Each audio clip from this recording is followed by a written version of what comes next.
गुरु गीता से मिलता है ज्ञान का परम प्रकाश। गुरु गीता के महामंत्रों का अवतरण जिसके अंतस में हुआ, समझो वहां आध्यात्मिक प्रकाश की धाराएं बरस गई। उसे सद्गुरु कृपा और ईश्वर कृपा का वरदान मिल गया। जिनके अंतःकरण में आध्यात्मिक भावों का उदय होता है, उनमें ये चाहत भी जगती है कि सद्गुरु का सानिध्य मिले, ईश्वर की कृपा मिले। पर कैसे, इसकी विधि उन्हें नहीं मालूम होती।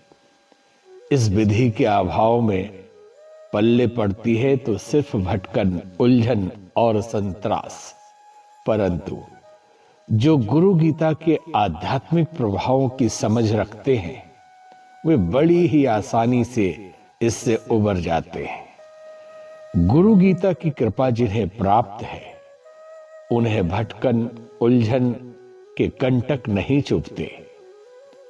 इसके अनुष्ठान से उनकी सभी आध्यात्मिक उलझनें दूर होती है। पवित्रता, प्रकाश एवं शांति का महास्रोत उनके अंतःकरण में स्वमेव फूट पड़ते हैं। गुरु गीता के पिछले क्रम में इसी महत्व को बताया गया है।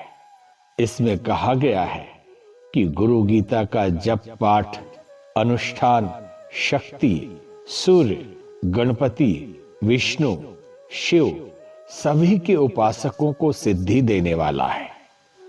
यह सत्य है, सत्य है, इसमें कोई संशय नहीं है। भगवान शिव ने माता से कहा, हे सुमुखी, अब मैं तुम्हें गुरु गीता के अनुष्ठान के लिए योग्य स्थानों का वर्णन करता हूं।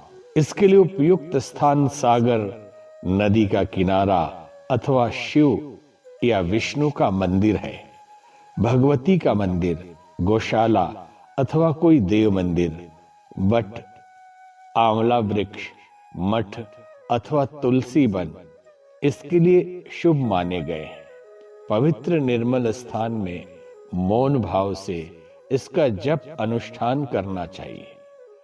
इस प्रकरण को आगे बढ़ाते हुए भगवान भोलेनाथ कहते हैं, गुरु पुत्रो वरम मूर्खस्त तस्से सिद्ध्यन्ति नान्यथा शुभ कर्माणि सर्वाणि दीक्षा व्रत तपांसि च संसार मल नाशार्थम भव पास निवृत्ते गुरु गीता स्तंभसी स्नानम तत्वज्ञम कुरुते सदा स एव च गुरु साक्षात् सदा सद ब्रह्म वित्तमः तस्य स्थानानि सर्वाणि पवित्राणि न संशयः सर्वशुद्धः पवित्र स्वभाव वाद्यत्र तिष्ठति तत्र देवगणाः सर्वे क्षेत्रे पीठे बसन्ति आसनस्थ शयनो वा गच्छन् तिष्ठन् वदन्निपि अश्वारूढ़ो गजारूढ़ः सुप्तो वा जाग्रतोऽपि शुचिमासस्य सदा ज्ञानी गुरु गीता जपेन तु तस्य दर्शन मात्रेण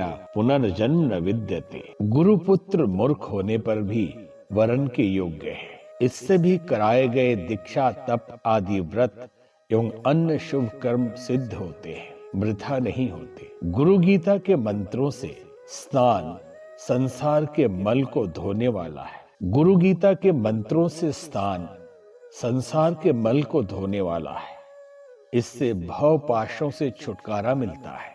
जो गुरु गीता के जल से स्नान करता है, वो सभी ब्रह्मवेताओं में श्रेष्ठ एवं सदा गुरु होता है। वो जिस किसी स्थान में निवास करता है, वह स्थान पवित्र होता है, इसमें कोई संशय नहीं है।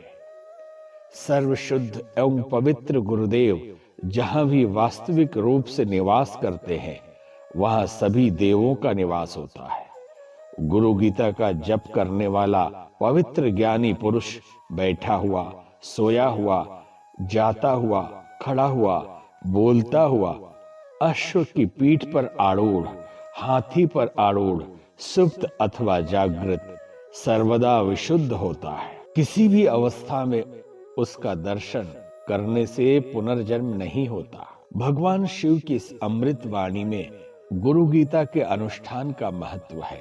गुरु गीता का जप पाठ साधक को सच्चा शिष्य और सच्चे शिष्य को गुरु पद पर आरूढ़ करता है। ऐसा साधक हमेशा ही गुरु कृपा, ईश्वर कृपा के सानिध्य में रहता है। उसके अंतःकरण में भगवत कृपा हिलोरे लेती है। गुरु गीता का ये महत्व केवल सिद्धांत, विचार या कल्पना न होकर सारभूत अनुभव है। इसे उन्होंने पाया जिन्होंने गुरु गीता की साधना की, जो इसकी कृपा छांव में बैठकर तप करते रहे। ऐसा ही एक अनुभव भक्तिमती नारी गंगाबाई का है। गंगाबाई भगवान के परम भक्त लाखा जी की बेटी थी। भक्त लाखा जी विशेष पढ़े तो नहीं थे, परंतु गुरु गीता उन्हें कंठस्थ थी। भगवान में उनका अगाध विश्वास था। इनकी 2 संतानें थी, एक पुत्र एक कन्या। पुत्र का नाम देवा और कन्या का नाम गंगाबाई था। पुत्र के विवाह के 2 साल बाद उन्होंने कन्या का विवाह कर दिया। लाखा जी नियम से गुरु गीता के 11 पाठ एवं शिव सहस्त्र नाम का पाठ करते थे। उनके पुत्र एवं कन्या को भी गुरु गीता से प्रगाढ़ अनुराग हो गया था।